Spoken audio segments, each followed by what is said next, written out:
Today we'll be doing the unboxing and hands-on for the Neffos C7.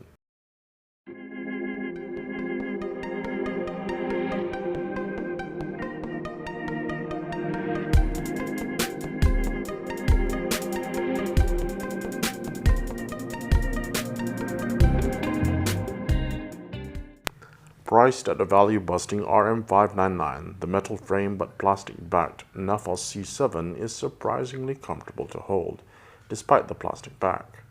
Neffos are marketing this one as their selfie device with an 8-megapixel front camera and 13-megapixel rear camera.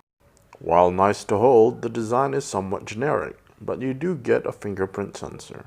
But other tech specs are decidedly entry-level, with 2 GB of RAM and 16 GB of storage.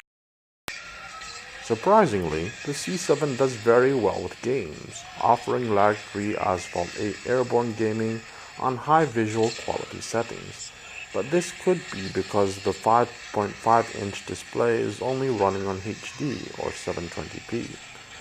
Be that as it may, multimedia playback is fine.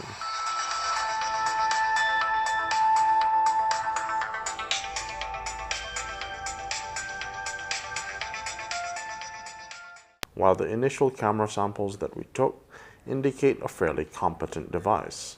We'll be able to tell you more about it in the upcoming review, so stay tuned to TechNave.com, and thank you very much for watching.